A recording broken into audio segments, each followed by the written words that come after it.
Saudara-saudariku yang terkasih di dalam Tuhan kita Yesus Kristus, dari ruang doa pastoran Gereja Santa Odilia Citralaya Tangerang, kita berjumpa lagi dengan saya, Romo Felix Supranto SSCC, dalam siraman hati. Kita akan memperdalam renungan harian pada tanggal 10 Januari 2019. Tema yang akan kita renungkan adalah bahasa kasih. Baiklah saudara-saudariku yang terkasih, sebelum kita melanjutkan renungan kita lebih dahulu akan mendengarkan firman Tuhan. Firman Tuhan diambil dari surat pertama Rasul Yohanes bab 4 ayat 20. Jikalau seorang berkata, aku mengasihi Allah, tetapi membenci saudaranya, ia adalah seorang pendusta. Karena barang siapa tidak mengasihi saudaranya yang ia lihat, tidak mungkin ia mengasihi Allah yang tidak ia lihat. Saudara-saudariku yang terkasih di dalam Tuhan, Allah akan merasakan bahwa Anda dan saya mengasihi Dia ketika Anda dan saya memiliki hati untuk mengasihi saudara-saudari kita dengan sungguh-sungguh. Bahasa kasih harus konkret. Hindarilah ejekan, hindarilah hinaan, hindarilah sindiran dan kebencian. Ejekan, hinaan, sindiran, dan kebencian akan merusak relasi antar manusia. Tuhan menghendaki Anda dan saya untuk membangun relasi yang indah dengan sesama melalui kasih yang tulus. Saudara-saudariku yang terkasih di dalam Tuhan, ada sebuah kesaksian bagaimana ketika seseorang sungguh-sungguh mengasihi, Tuhan mengangkat dia pada ketinggian. Seorang pemuda bekerja sebagai office boy di sebuah perusahaan. Karena memang ia hanya lulusan SMP. Pada suatu siang, ia ingin makan bekal yang sudah disiapkan di rumah. Ia mau makan di sebuah ruangan yang kosong. Ketika ia duduk, tiba-tiba seorang dari pimpinannya menegurnya, "Hai, jangan makan di tempat ini. Ruangan ini hanya untuk para pimpinan."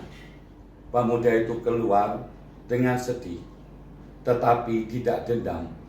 Justru hinaan itu memacunya untuk semangat dalam mengembangkan dirinya. Setiap pagi ia bekerja, malam harinya ia sekolah untuk menyelesaikan SMA-nya. Ternyata ketekunannya dilihat oleh pemilik perusahaan itu. Pemilik perusahaan itu akhirnya mengirim pemuda itu untuk belajar di Amerika. Di sana ia menyelesaikan S1 dengan baik. Kemudian melanjutkan untuk menyelesaikan S2.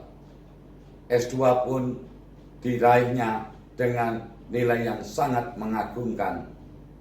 Pada suatu hari, pemilik perusahaan itu memanggilnya untuk pulang. Dan di perusahaan itulah ia diberi jabatan sebagai wakil direktur utama. Pimpinan-pimpinan yang dahulu sekarang menjadi bawahannya. Pada suatu hari, pimpinan yang telah menghinanya itu datang kepadanya. "Pak, bolehkah saya untuk mengambil cuti liburan? Jangan memakai peristiwa di ruangan dulu ketika Bapak makan di sana sebagai pertimbangan untuk memutuskan permohonan saya." Pemuda itu mengatakan, "Pak, saya tidak pernah dendam dengan Bapak, tetapi saya justru berterima kasih kepada Bapa, karena perkataan Bapa membuat saya menjadi orang seperti sekarang ini. Saudara-saudariku yang terkasih di dalam Tuhan, kita harus belajar dari kasih Tuhan. Di tengah dunia yang dingin, di tengah dunia yang tidak ramah, kasih Tuhan tetap ada.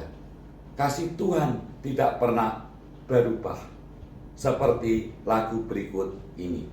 Hanya yang pernah merasakannya tahu duri dalam dagingku. Ternyata kaulah yang paling mengerti rahasia hatiku. Kalau seakan tiada harapan, kasih yang telah menjadi dingin. Ku suka caramu memulihkan hatiku yang suam saat yang lainnya begitu mudah sirna. Kasih-Mu ya Tuhan tetap bertahan.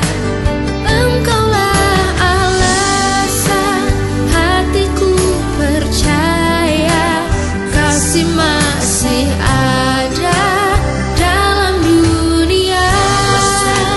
Saudara-saudariku yang terkasih di dalam Tuhan, dari kesaksian tersebut dan dari lagu yang baru saja kita dengar, kita bisa menarik kesimpulan.